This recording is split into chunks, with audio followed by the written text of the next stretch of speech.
I'd love to have them on Cool Math. And so they got back to me and they picked up 2 of my games. Actually, like really a successful, it was a very successful like small business, is like selling chicken nuggets at video game events, maybe just any event. I've had a lot of like failures, a lot of like negative feedback. I had a room there and and there was like 1 bathroom on the floor. I like shared the bathroom with everyone and like no kitchen. I just had like a hot plate, you know. Wow. Hey. How's it going? So first let's start with how do you want to be addressed and what do you make? Okay. So yeah, my name is Frank. And I make I'm a video game designer, and I am also pretty much just a video game designer. So I'm an indie game video game designer, and I am working on a few projects in the arcade. So this is a project that I brought recently to an indie arcade. Oh, okay, cool. All right. Well, first, how should our viewers find you? YouTube, Facebook, Instagram. What do you kind of rock on? Oh yeah, okay. So I put all of my work now on my website. It's dank.game. And these links will also be in the description. Cool. So yeah, so at that website, dank.game has my games on it. And it has links to all of my social stuff too. So I'm on Instagram, I'm on TikTok, I'm on YouTube. Work. You'll find links to all of those in the descriptions. All right. So first of all, this podcast is kind of centered around creatives in New York City who are trying to make it. Yes. So I want to ask you, like, what brought you to New York City and why do you decide to be here or still be here? Right. So I'm from New York. I grew up in Queens. I moved to Manhattan for high school. And I also went to NYU.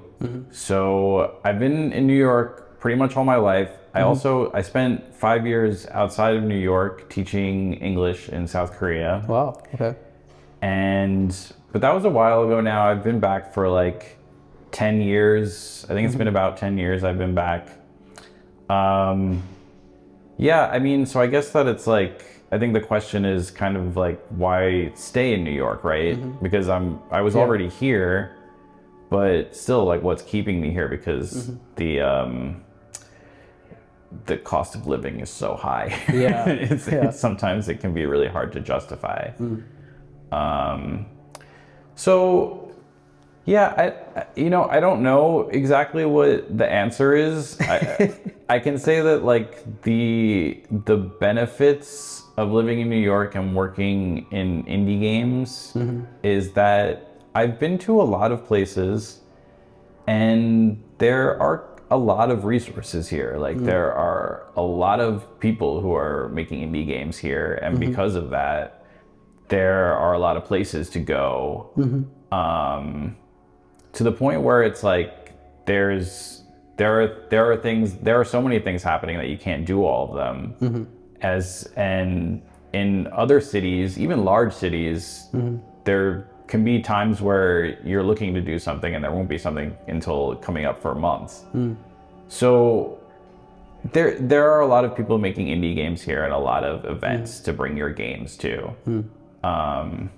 And that can even like save you money eventually, because like you can go to expos and smaller events in your own city without having to travel really far and pay a lot of travel expenses. So, I mean, there's that. Overall, though, it is an extremely expensive city. As you know. Yeah.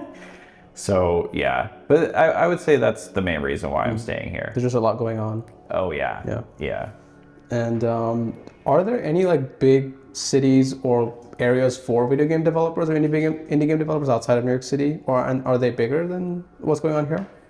Yeah, so I guess you would have to go really far, I would say, maybe to go all the way to, I would say, Tokyo. I would say maybe in Tokyo you would find a city where there's like as much indie gaming happening as like New York City. Then of course there's like Silicon Valley. So like San Francisco, and LA also. There's also like tons of small video game companies based out of San Francisco, out of Oakland. That's where GDC is. That's where a lot of expos are. That I guess getting closer to New York. So there's definitely an indie gaming scene in Montreal, and also in Philly as well, in Philadelphia. I'd say the closest to New York, cities that are close to New York that you could find gaming communities or people making games. I would say Montreal and Philadelphia. But would you say New York City is definitely like the highlight of the Eastern Seaboard? For if you're making indie games, yeah, for sure. I would say go to New York, just because of all the events that you can do, all the groups that you can get involved in, all the community stuff happening. I should like mention some of them, right? So like, Sure. So a place that I'm most involved in is an indie arcade called Wonderville. They're in Brooklyn. They're a bar. They're like a indie barcade. And all the games that you play there are set up to play for free. They're all homemade arcade cabinets, all indie games. And you know, you don't find something like that outside of New York. Like there are places where you can play indie games and indie arcade games, but most of the time there's also like classic games there too. There's like commercial arcade cabinets there. Wonderville just has only indie games. I think there's at least 20 cabinets there, of all like different types of sizes. And it's open every day because it's a bar. So like just that one place alone, you could go there any day of the week and there's going to be people there who are also working on indie games. And you'll be able to meet them, talk to them, meet people at Wonderville that you can talk to about what you're working on. And this is only one place in New York. And then so if you're working on indie games, usually something that you're going to be interested in is co-working, right? So like a good place to go in New York is a place called Gumbo, and that is all indie games co-working. Everybody who's working there is working on like interactive media in some way, and for the most part it's people working on indie games. And that's another place that's, you know, it's there every day. There's ways to get involved there without like committing to paying a monthly fee right away. You can like go to a meetup. You can go to like play testing, which is another thing that happens a lot in New York. If you need to test your game, like there are so many events for play testing your game in the city right now. Wonderville has their own, Gumbo has their own. Then another place that I've gotten involved with as well as a place to show my games is a organization called Playcrafting.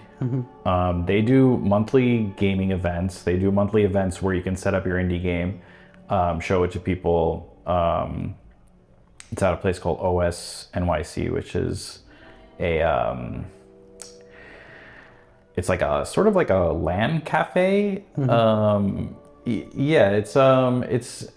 haven't been there yet, so but it's I think it's like a LAN cafe where it's sort of like focused on esports. So like you could go and like they have a bar and you can like rent some time to play video games there. And they also have a lot of events. And so Playcrafting runs a big event once a year called Play NYC. So that's kind of like New York's like PAX. It's one thing that New York kind of doesn't have in relation to a lot of other big cities, is that it doesn't have like a big expo. But this is the closest that we have right now, and it's a really cool event, and it's getting bigger, and it got bigger in the past 2 years because it got paired with Anime NYC. Oh, really? So yeah, so it happens at the same time as Anime NYC in the same venue. and Javits. yeah, it's in the Javits Center, and it's every summer, and so like Anime NYC gets like 70,000 attendees. So like basically all those attendees are, you know, could end up in the video game section. So it's like it's a very big expo, and like I said, it's getting bigger. So we do kind of have the expo now. Yeah, so I mean, those are just like 3 organizations, and there are more. Those And are that's three of the big ones. yeah, those are 3 of the bigger organizations that are like pretty much focused exclusively on indie games. Okay, cool. All right, let's talk about some of your art and well, your art medium, video games. Can you show us some of it? Yeah, sure, for sure. So I wanted to set up my card dispenser today. So I guess before I do the hardware, what I could do is show the software, because that's actually most of what I work on is video game hardware. Oh, really? That's pretty unique. Sorry. Oh, software. I can't do 2 things at the same time. Yeah, mostly what I do is software.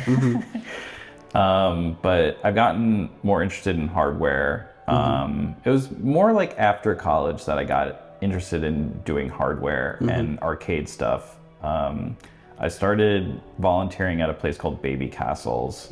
Baby Castles was like an arcade art gallery in New York.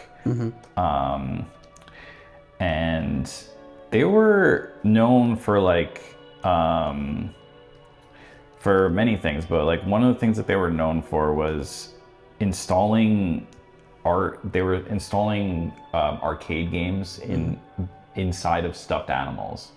So like instead of like having like a traditional arcade cabinet, it would just be like a giant teddy bear, and like the screen, there would just be like the stomach would be cut out and then replaced by a computer monitor. Wow. And then it would just be like set on a table, and like that would be the arcade, would be like 3 different stuffed animals with like indie games in them. And so I started volunteering there and like started like setting up installations like that. And that got me more interested in doing hardware stuff.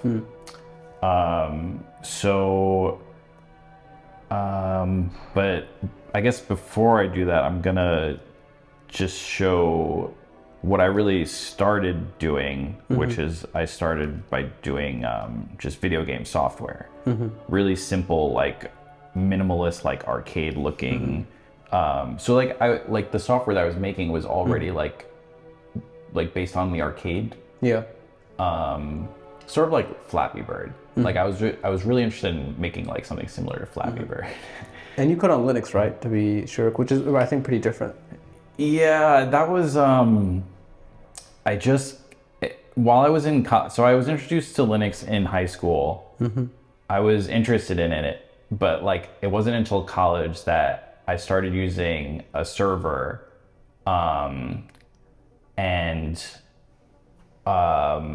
so like all of the stuff that I was doing I set up a web server in my dorm,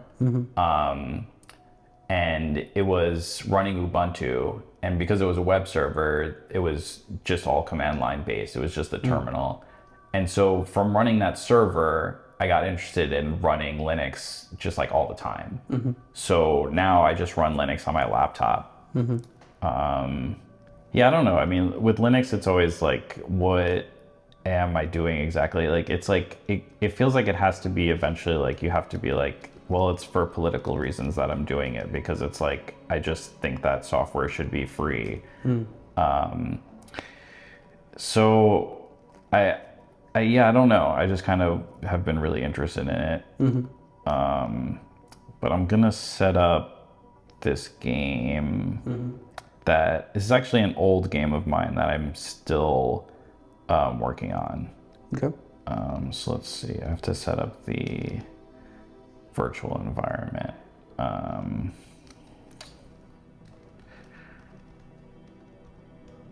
And don't worry, this portion will be cut out, so Oh, okay, cool, cool, cool. I'll be doing a lot of editing to make sure it's nice and Yeah, smooth. I figured, yeah, for sure. All right, what's this game? Okay, so this game has changed a bit over the years, but it's one thing that's remained the same about it is it's just about the triangles falling from the top, and you have to fit them in the slots at the bottom. Let me get closer to the computer so I can show this.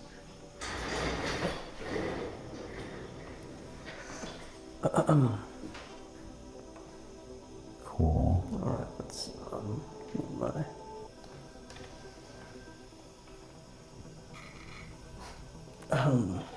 Yep.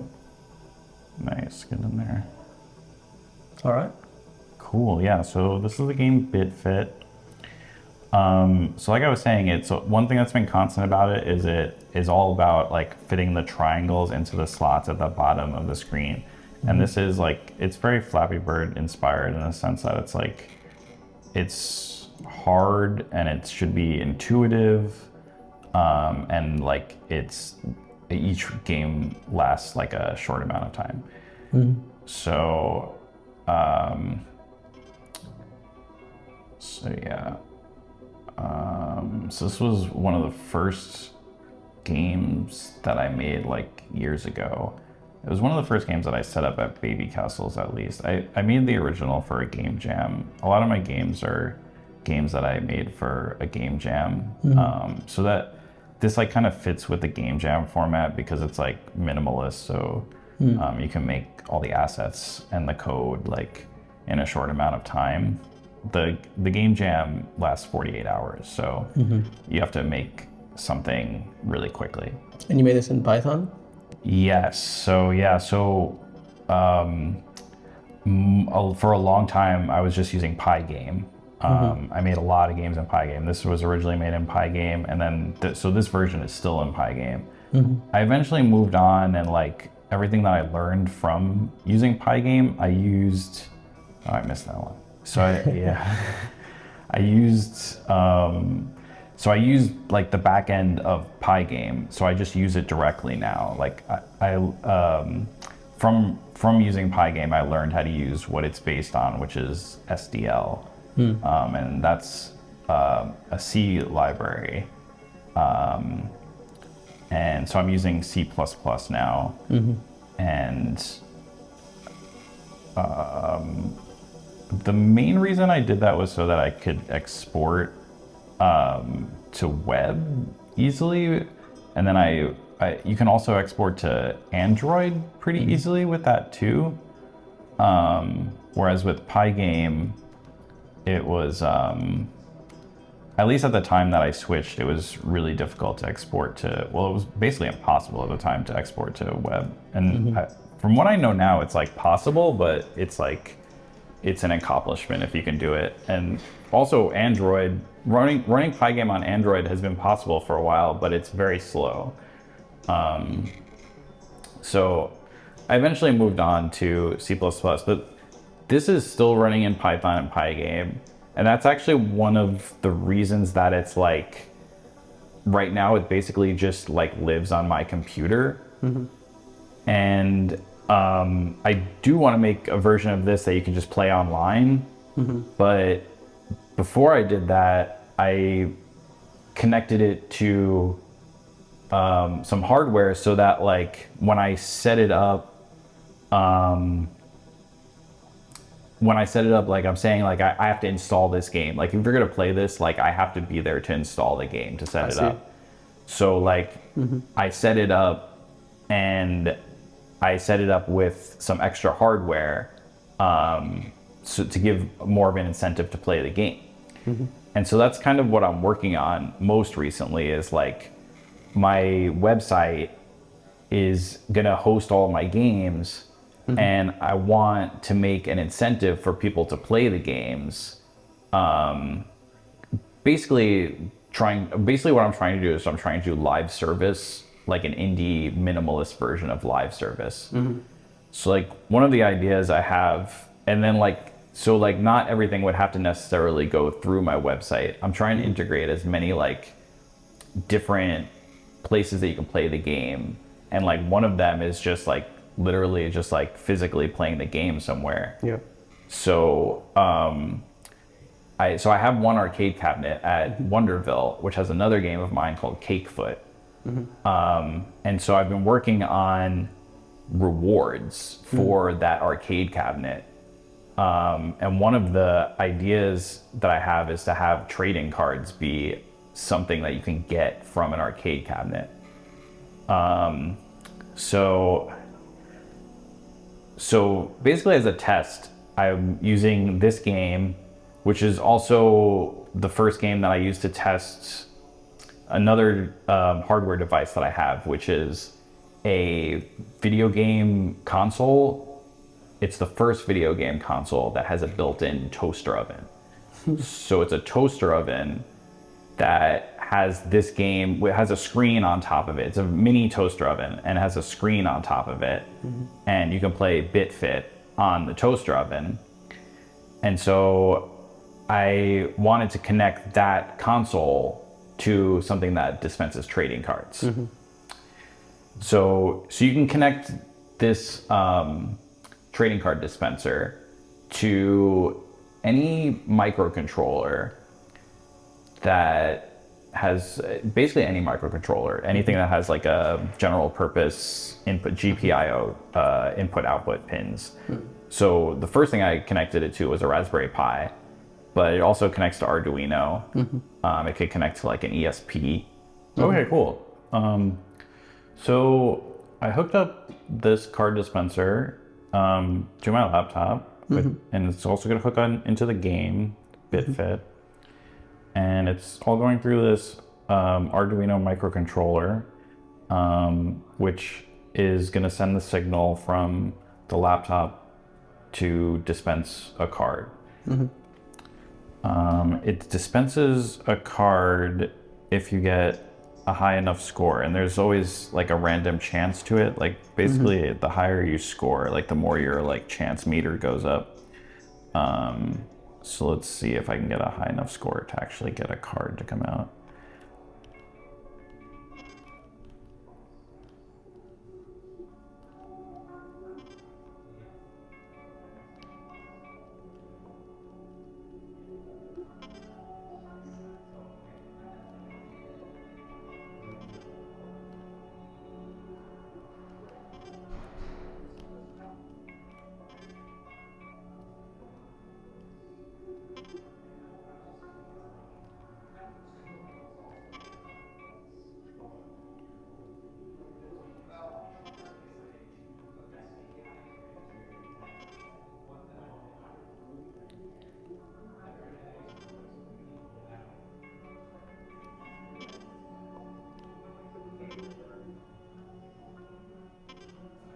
So yeah, I've been playing this game, like I made this at least 10 years ago, I think maybe more now. Yeah, so I've been playing it for a long time, and like my high score was 320, and I was like, I don't think anybody's ever gonna beat me. But then I brought this, the most recent event that I brought it to, like 2 people beat my score. And so the high score now I think is 361 or something like that. And I got 340. Oh yeah, so there it is. So yes, I just made it. And so yeah, so I got chicken nugget number 16. Could you show us right close to the camera? Oh, if you can only focus. Can you hold it in front of the camera and I'll focus? Oh yeah, sure. Chicken nugget number 16. Could you show us some of the other cards? Oh yeah, sure. So I have these 2 right here. These are what I was using to test. So here is number 9. So they're all chicken nuggets. Every so there's 18. Yeah, there's 18 chicken nugget cards. They're all just numbered from 1 to 18. The cards have existed for a while.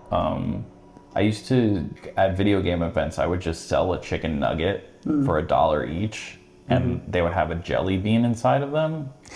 And every time you bought one, you would get a random jelly bean inside of it, so it had this like gamification element. and it was actually like really a successful.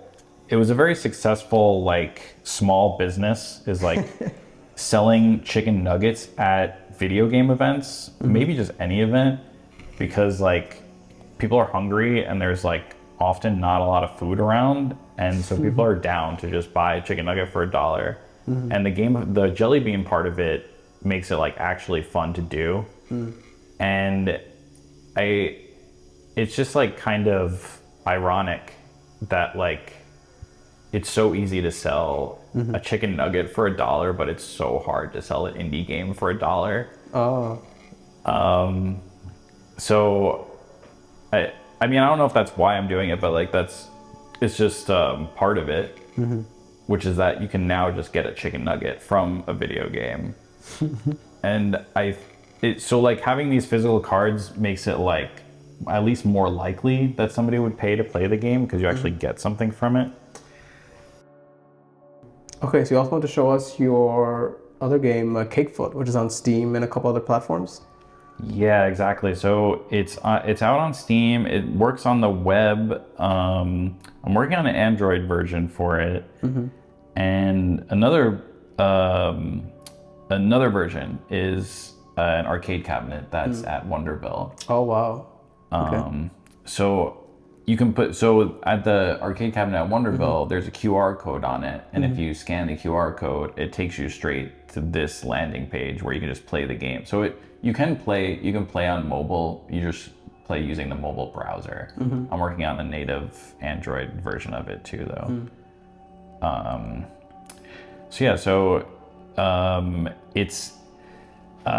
It's like a bullet hell. It's sort of like a bullet hell or like a shmup.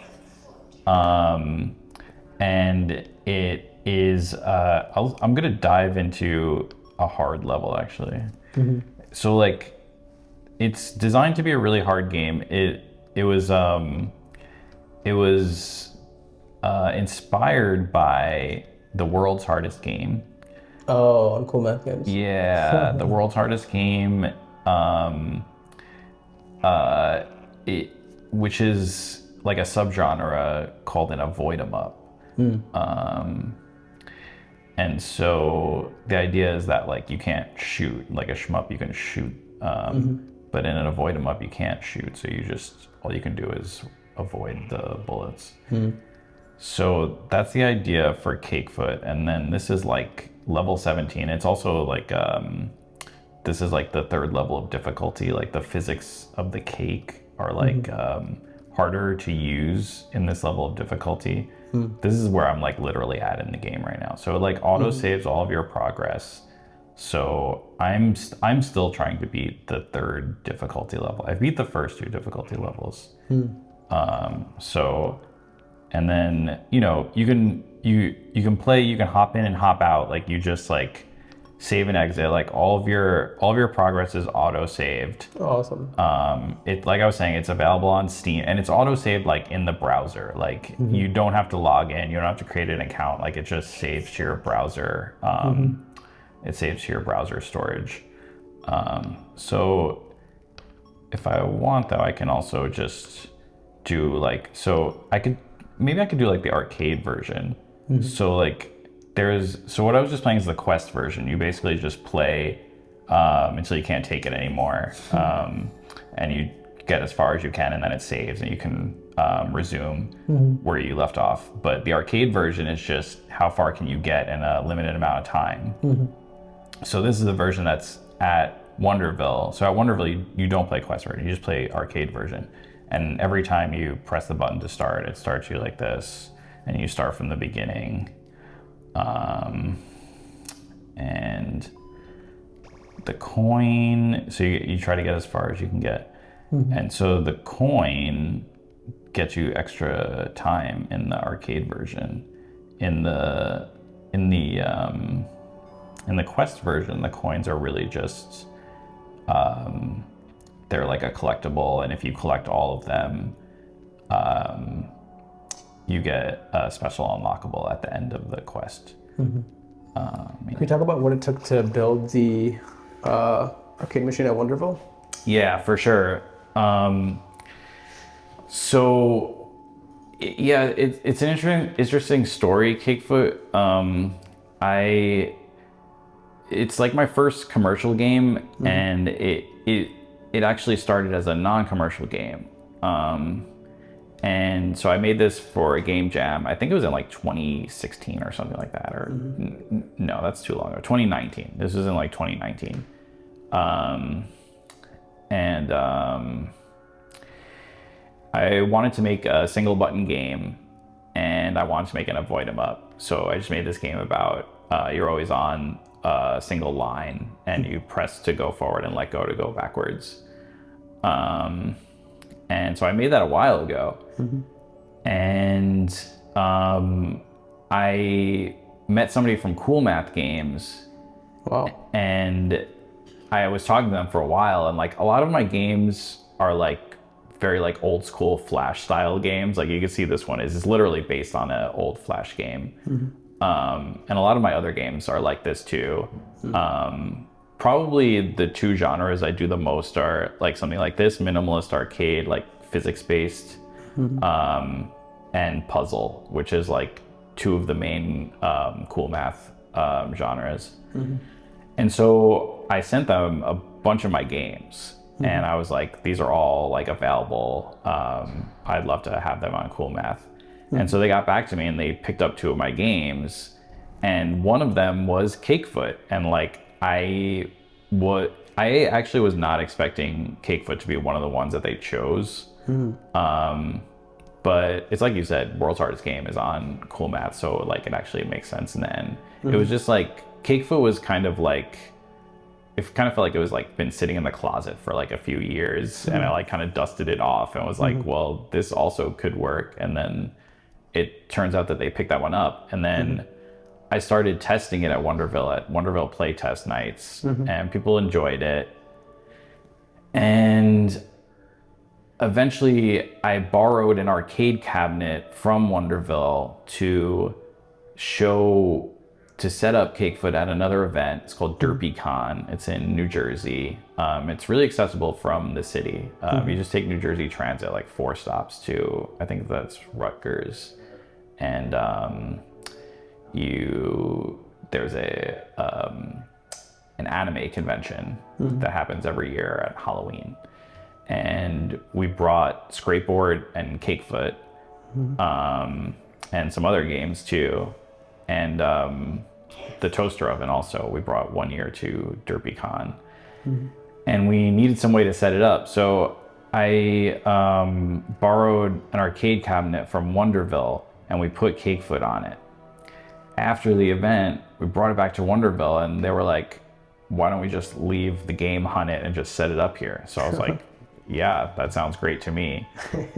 So I basically inherited the arcade cabinet, because it was a commissioned arcade cabinet that they had made for an event that was over already, and they got to keep the arcade cabinet after the event. So that's how Cool Math and Wonderville became involved with Cakefoot, and that's kind of how it became the first game that I am exploring how to make it work commercially. And I'm still, even with an arcade cabinet and with a licensing agreement with Cool Math, like it's still like it's definitely like, in terms of how much time that I've worked on it versus like how much return I've had on it, like it's not sustainable. But I'm working on adding a lot more games to my library of games, so that even if each game doesn't make particularly a lot, like as a whole, I'll have enough games that will be able to sustain a small indie game business. All right. Cool. So are you showing us your last piece of work, which is Scrapeboard, right? Yeah. So Scrapeboard is another game that's at Wonderville. This one is a collaboration. So I have a co-dev, Blake Andrews, and we've been working on this game for 8 years now. Wow. This is another project that started at Baby Castles. And the idea was to make Dance Dance Revolution, but with a skateboard instead of just using your feet. And the reason we made it was because we got the skate deck came first, and the skate deck was signed by Tony Hawk, and we inherited the skate deck after another event that we did where we got him to sign. We asked him to sign a skate deck for the other event, and we inherited the deck after it. We were like, what do we do with it? And we decided we wanted to make a game with it, and that was the natural game idea was let's do DDR but with this skate deck. And it's gone from being made out of cardboard and aluminum to now it's made out of thick plywood. It has four thick metal plates in it, and we've made like something like 5 different prototypes of it over the years. Oh. And we use a CNC machine now to cut the wood before we insert the metal into it. We have a microcontroller built into the platform now, so that it's all just USB plug and play now. The platform itself is 4 pieces of metal, 4 plates of metal, and whenever on the bottom of, maybe I'll start showing the video. So like this is a good one to show first because this shows just the skate deck. So on the skate deck, there's 2 metal discs, and so when those two metal discs are connected to each other, and when the signal passes through the 2 metal discs, then the computer will pick up the signal and it'll know that the player is touching 2 metal plates which are on the platform. So the 2 main components of the game are this skate deck and then the platform. And the computer is able to detect when the player is touching 2 plates at the same time. And we'll have some footage that you'll send us of the installation at Wonderville right now of the game. Yeah, I'll send you the footage. I'm also just going to play it right now. So this was a video taken by Mark from Wonderville at one of the events that we do every month where we set up Scrapeboard and we play. And there's 2 systems and you can play one-on-one. The systems actually link together and they play the same pattern to both players simultaneously, and whoever finishes the pattern faster is the winner of the match. So that's the goal of the game, is to beat it as quickly as possible, which makes it slightly different from DDR because DDR is a rhythm game, but this game has more in common with like racing because you're just trying to do it as quickly as possible. Awesome. And is there as much like motion and attention you think as Cakefoot for skateboard? Yeah, that's a good question. So Scrapeboard is actually much more popular than Cakefoot. It's more popular than any of my games. I just was doing analytics for it recently. It was played over 2,500 times over a span of 72 hours at this event called MagFest. So that was the first event that we brought it to, was MagFest about 8 years ago. And MagFest is a festival, a gaming and music festival, and it lasts 72 hours. It's all fan run. And it takes place in this giant hotel outside of Washington, D.C., and there's 25,000 people there, and it's open all night.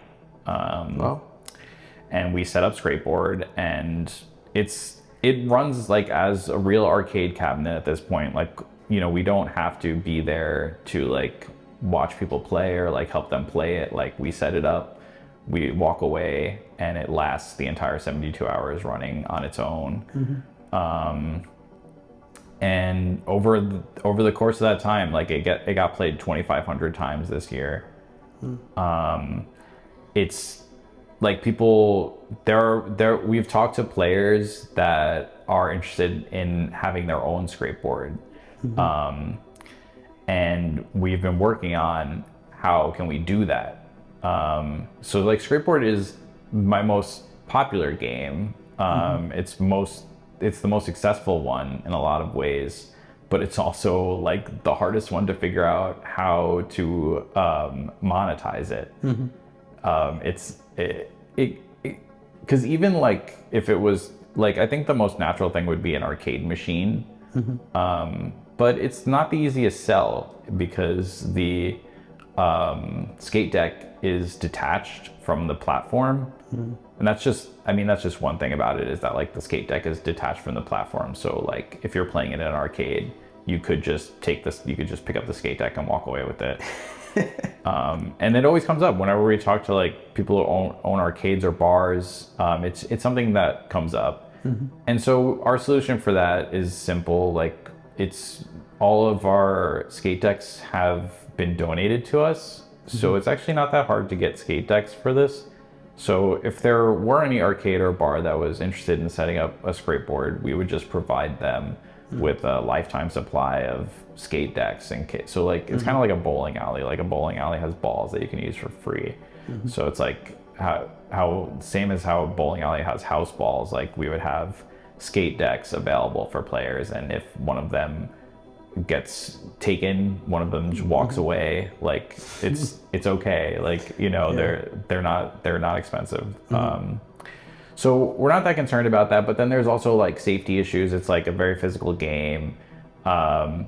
So like our solution for that is that nobody's ever been hurt playing the game. Like it's been played, you know, tens of thousands of times and nobody's been hurt. It's a lot less like, it like kind of looks like an intimidating game, but when you play it, it's kind of like level 1 is designed to like ease you into it. Like it's really not as hard as it looks, and it's also not as dangerous as it looks. And then another avenue that we're exploring is skateboard for like personal use. Like you could just buy one and set it up in your garage or your basement or backyard. And recently we've gotten closer and closer to that. I mentioned that we use a CNC machine to cut the wood. Like that's a big part of it. We're getting close to, we've talked about doing a Kickstarter.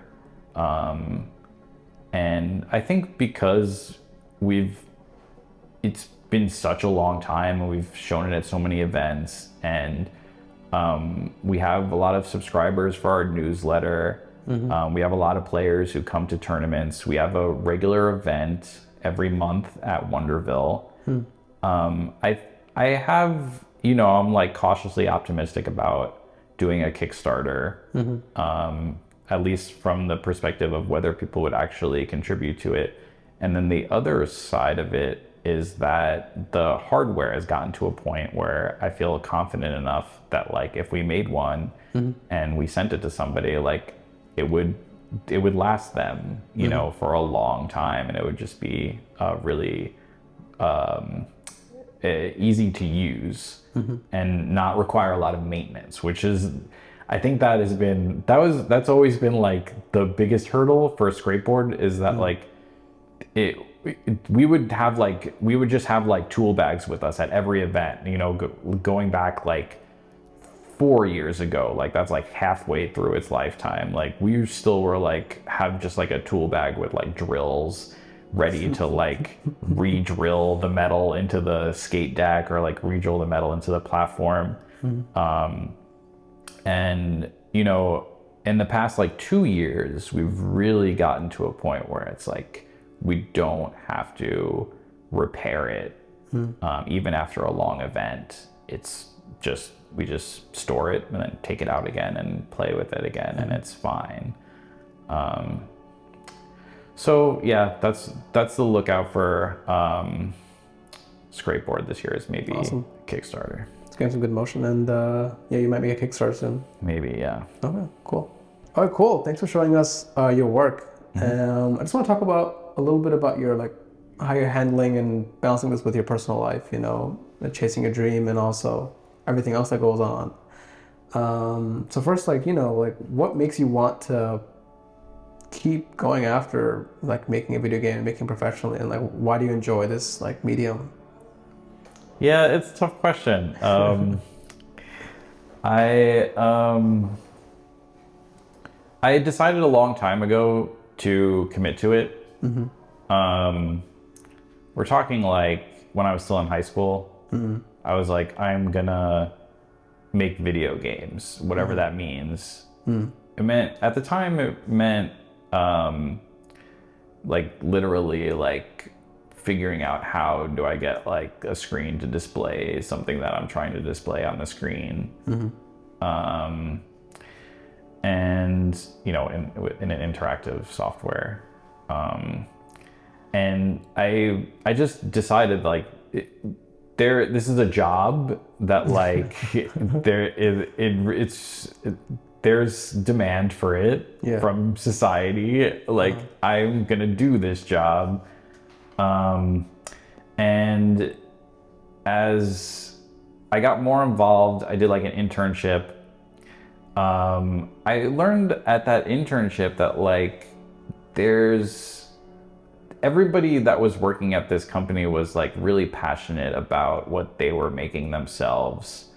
It felt like there was a lot of like individual expression happening that like I didn't really, before I was getting involved in making video games, I kind of just thought they were just made by like large companies like Nintendo. I was a big Nintendo fan. And I think that once I saw that like it was something that I could do on my own, like make the video game myself and publish the video game myself. Independent, yeah, just like fully independently. Once I saw that, I started doing a lot of game jams, and I think that like I just really enjoyed what I was making. And I guess there's kind of just like I've kind of gotten to a point where it's like I'm gonna do this no matter what. Like whether I have like, if I'm gonna do like a full-time job and like do this on the side just on the weekends, like I'm gonna do that anyway. So why not just try to spend as much time on it as possible and try to make a living off of it. Yeah. And that's why, so I'm hearing that you worked at a video game company or interned there, but you wanted that like ability to fully own everything, control everything, and have that creative expression, which is why you went specifically the indie game maker route. Yeah, I mean, there's definitely that part of it too, where it's like, so like for me is like, it's not like that. I think that would be a really cool job to have if I worked at a video game studio. The studio that I interned at was an indie game studio. So like that also is kind of like influential in the sense that like, even though there were a lot of people working there, like they were much more independent than much smaller. They're much smaller, than most video game companies. And then like I was saying, like also most of the employees there had their own practices anyway outside of what they were working on for the company, in the sense that it was almost like a co-op. And this is a place called Game Lab, which a lot of the staff of Game Lab became what is NYU Game Center. And so like in addition to like seeing that most people who are working in video games like were doing their own projects, like in addition to seeing that, like there's also like you were saying that like I want to be able to create something, produce something that like I've created. There is definitely that part of it. I think that like what it is that like if I were working somewhere and making games, like it would be a really cool job, and I'd definitely like it's a job that I would consider taking. But even if I were doing that, like I still would be making my own games like outside of that anyway. I see. So it's like kind of like a job is a job right now. Like I do freelance data programming now. I kind of feel like if I were making a game, like it would kind of be the same thing. It would be like, sure, like it would be a really cool job. Like I like my data programming job too. And it's like, it would be a good job to have. But like, even if I were doing that, I would still be making indie games on my own anyway. It's about making something of your own. Yeah, it is hard to say why, because like because like at first I wasn't trying to do that. And then I would like started like doing design documents and like how to make an indie game business. I got like a book at Barnes and Noble like many years ago. It was like how to do an indie game business, and it was like all this like marketing stuff that like I didn't do for a long time. But I was interested in it for some reason. And then I think especially when I started doing game jams, and I was just like, I just really liked what I was making, and I liked working on it, and the process of it. So that at this point, I'm just like, I'm gonna be making these like smaller games that are made by one person. Cool, thank you. Going to, how do you balance your finances and your time? So how much time would you say you spend on making games? I spend a lot of time making games. I try to spend as much as I can. I'm contracted for 40 hours a month at my freelance job, which is not a lot, right? So like, a full-time job, if you're doing it 40 hours a week, that would be 4 weeks. So it's almost like a quarter of a full-time job. It's not as simple as like, then I have like 3/4 of time to work on indie games. It's definitely not as simple as that. But I do get to spend more time because of this freelance job that I have than I had in the past when I had actual full-time jobs, and like I only could do like after work and on the weekend. I did that for a while too, and I would work on the game every day after work. Wow. And every Saturday, like I work every Saturday. I mostly just try to take Sunday off, and I try to be like actually really regimented about it. Yeah.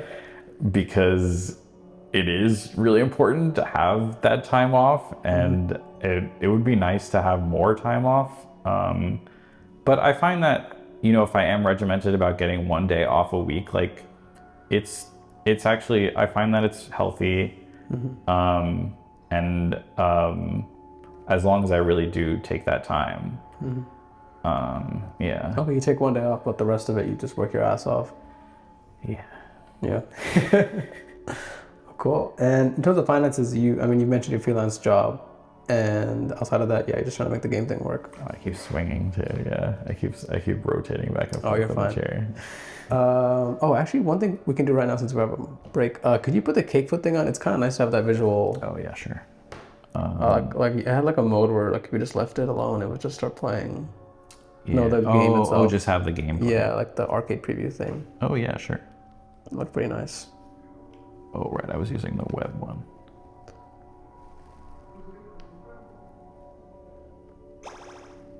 I'll turn off the sound. Yeah, it'll just like start doing stuff, right, if you leave it alone. Yeah, right. I'll put it on new quest. Let's see if that stays on. Okay. All right, cool. So, right. So in terms of finances, how do you make it work in New York City? You mentioned you have your freelance job and you just try to make it by.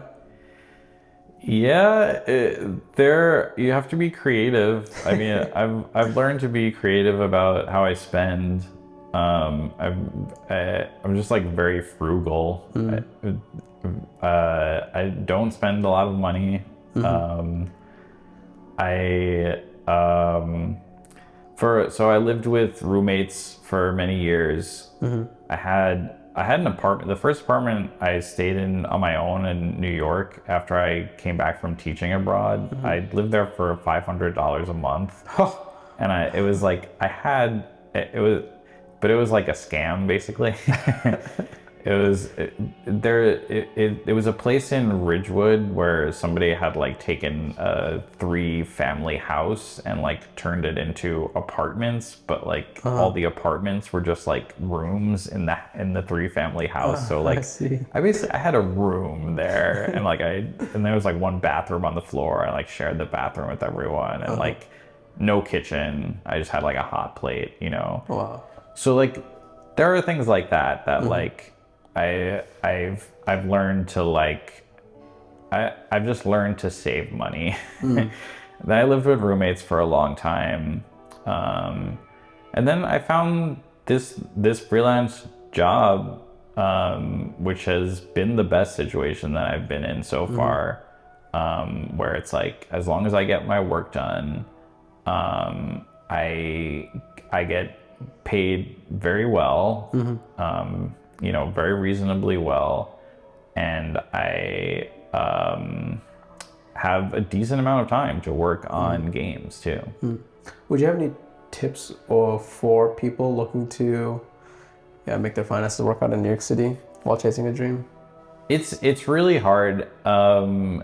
You know, we're getting down to like you have to do like meal prep probably too, like because you're not gonna have time to like cook a lot of the time. You're gonna have to sacrifice like going out a lot of the time, which can be kind of depressing sometimes. To just kind of be like, well, I'm going home to work on my game, and I'm not gonna do anything besides work on my game, and then like go to sleep and wake up and go to work.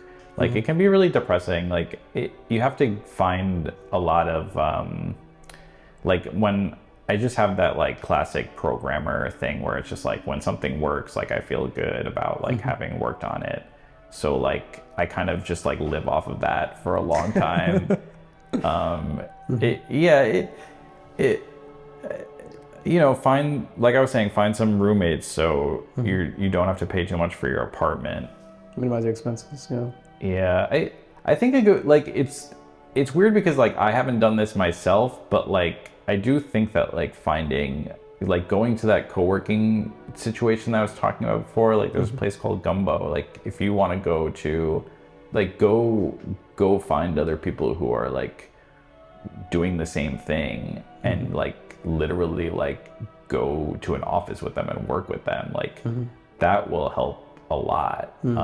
And that's one thing about New York where you will find that like there are so many, like even just going to Wonderville, like I'll just go to Wonderville and like a lot of people who go to Wonderville are also working on indie games and like doing the same thing that you're doing, where they're just like grinding all the time, and like you just like, you know, commiserate over it. And New York City is a big place. You can find your people here. Yeah. Yeah. And it's also, I think compared to a lot of other cities, it doesn't have a strong monoculture. So like, Right. Like I feel like For you sure. can be anyone For and sure. find your people here. Yeah, for sure. Yeah, that New York's the best place for that. Yeah.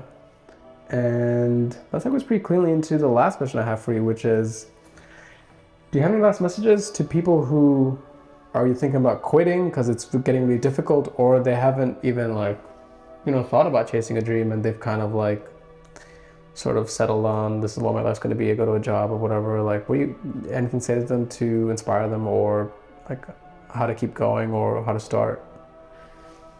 Yeah, I mean, I think that like maybe the most valuable thing you can get from someone like me is like I wouldn't say that I have made it yet, right? So like I feel like something that can be really depressing is like you're like, you know, you're scrolling and like you're seeing videos of like people who are like, you know, it's possible to make it like I did it. And it's like, and you know, and I'm sure it was, you know, in a lot of cases it's like somebody who worked really hard and like they eventually were successful at it, and like it can be inspiring, but it can also be really depressing. But so something that's valuable for me is that like I was saying earlier, like it's like the stuff that I'm working on, like it's not financially stable, it's not sustainable. Like I have to have a freelance job that I'm working on. I have to have a day job. So I keep it going because I've